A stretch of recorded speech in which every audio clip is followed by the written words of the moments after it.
everyone, welcome to Xiaohe's class. In this section, we will introduce the application of the linear interpolation and circular interpolation functions of M226CS. First, open the hardware configuration. We can interpolate through the two axes of EtherCAT communication, and we can also interpolate through the two axes of pulse output. Here we are creating two pulse axes, the x-axis and the y-axis, and then implementing the interpolation action through the x-axis and the y-axis. You can add pulse axes by double-clicking, and up to 10 axes can be added to the body.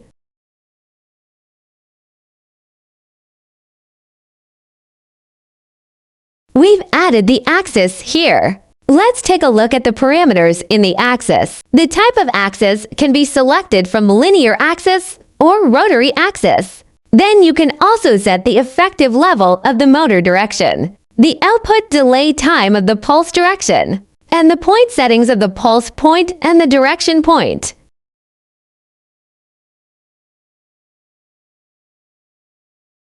On the dimensional conversion interface, you can set the number of pulses output by the motor in one turn, the reduction ratio of the gear reducer, and the distance traveled by the application unit when the gear is output once.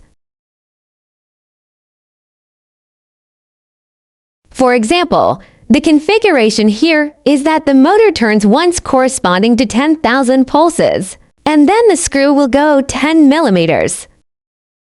Then on the speed interface, you can set the maximum and minimum speed of the motor, the start and stop speed, and the maximum and minimum acceleration. On the restriction interface, you can enable hardware limits and soft limits. After the conditions are reached, the axis will stop according to the stop mode we set.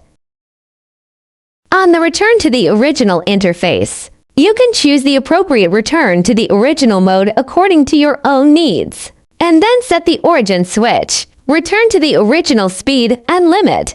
The configuration of the y-axis is the same as that of the x-axis. After completion, double-click on the axis group configuration interface to add the axis group. We can see that the ID of the axis group is 0. All instructions related to the axis group in the subsequent program are interpolated according to the axis group number to determine which two axes are used. You can choose 2-axis or 3-axis interpolation. Here there are only 2 axes of XY, so choose 2-axis interpolation because it is a pulse axis. Choose pulse in the interpolation method. If it is a communication axis, choose EtherCAT. You can choose the acceleration mode here. Then connect the 2 axes where we want to perform interpolation motion separately below. After finishing, just click Finish. The following is to write the axis control program in the program. Under the library, control is achieved through the PLCOpen library instruction. First, use the MC_power command to enable the x-axis and y-axis respectively. Then use the read axis status command to read the status of both axes. And here's how the axes move. You can see the enable and disable commands for the axis setting.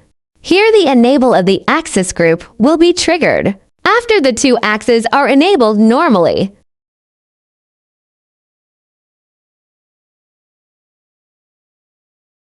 After the axis group is enabled, if you want to disable the axis group, just trigger the axis group enable command. After the axis group is enabled, the XY axis can perform linear interpolation movement by triggering the linear interpolation command through M01. What is used here is the absolute positioning straight line interpolation instruction, and next to it is the description of this instruction. Here is the ID number of the axis group. Here is the pointer to describe the target position. The corresponding x-axis position set here is VD2000. The y-axis position is VD2004.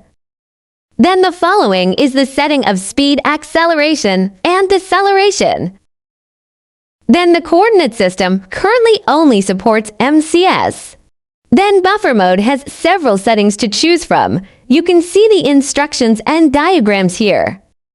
Abort mode is line L1 executes the first interpolation instruction first and triggers the second interpolation instruction before L1 finishes if the buffer mode of the second interpolation instruction is set to abort. The second interpolation instruction immediately interrupts the first interpolation instruction and starts executing a new interpolation curve. Buffered mode is line L1 first executes the first interpolation instruction and triggers the second interpolation instruction before L1 completes. If the buffering mode of the second interpolation instruction is set to buffered, the interpolator will continue to execute the first interpolation instruction. After the first interpolation instruction is executed and the done signal is valid, the second interpolation instruction begins to execute, as shown in the following figure. Bending previous mode is line L1 executes the first interpolation instruction first and triggers the second interpolation instruction before L1 completes. If the buffer mode of the second interpolation instruction is set to bending devious, the interpolator will attempt to maintain the target speed of the first instruction and walk a complete straight line. After the first interpolation instruction is executed and the done signal output is valid, the second interpolation instruction will begin to execute. The switching point will maintain the same speed, and the speed distribution of the coordinate axis will be reassigned, as shown in the following figure. This mode is suitable for switching between straight lines and arcs, with the straight lines located on the tangent of the arc. Using this mode can maintain the velocity continuity of the interpolation curve.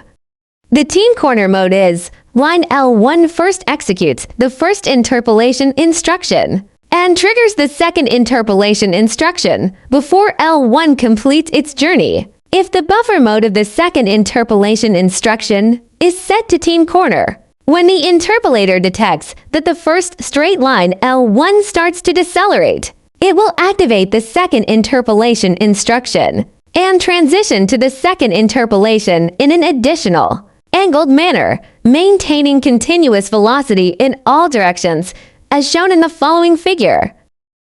Select other modes other than abort to achieve the function of continuous interpolation. Set it to 1 here. Activate the next instruction during the execution of the instruction, and the instruction can be cached when the previous instruction is executed. Run the cached instruction according to the set transition mode. The second interpolation instruction is also an absolute positioning linear interpolation instruction. Below is the absolute positioning arc interpolation instruction. First of all, the interpolation mode is set from bit 0 to bit 3. You can choose a 3-point full circle or arc and a center point full circle or arc. Through bit 4, you can set the interpolation direction, taking the current position as the starting point. Execute the connection through the point position aux point X, Y and endpoint X. Y arc interpolation. The center point draws a circle or arc. The center point is the center of the circle, which is also the coordinates to be written at Pox position. The starting point can be regarded as the origin. If it is an arc, the endpoint is the endpoint of the arc. If it is a circle, the endpoint can be any point on the circle. Then the following is the configuration of the points. Further down is the speed and acceleration, the setting of the coordinate system, and the setting of buffer mode, which is the same as the usage of the linear interpolation instruction introduced earlier. The following command will stop the axis setting. Then through this instruction, you can read the state of the axis group, and you can know whether the axis group is currently enabled or moved, or return to its original state. Then the following is the initial assignment to the points of the linear and circular interpolations used in the program. The first command XY axis position is written through VD to 000 and VD to 004, so that the setting will be moved from the starting position to the position where the x-axis is 50, and the y-axis is 50 by absolute positioning linear interpolation. After that, it is moved to a position where the x-axis is 100 and the y-axis is 0 by means of absolute positioning linear interpolation. Then, through the arc interpolation command, it moves to the origin position. Through the 3-point arc mode, it passes through the point where the x-axis is 50, the y-axis is minus 50, and the coordinate x-axis position of the endpoint of the arc is 0, and the y-axis position is 0.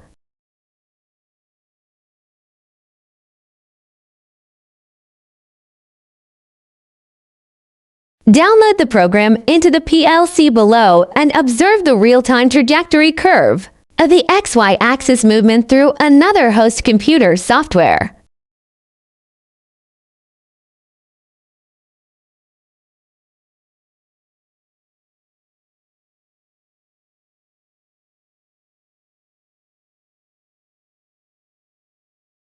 You can see that both axes are in a standstill state. Then the state of the axis group is also in the standby state. And then you can go to the axis group movement. Now we use another software to check whether the real-time motion curve of the XY axis position is running according to the program plan. After clicking Start, you can see that the position of the XY axis is first moved to the position where the x-axis is 50 and the y-axis is 50 according to the plan, and then move to the position where the x-axis is 100 and the y-axis is 0 through linear interpolation, and then return to the origin position through circular interpolation.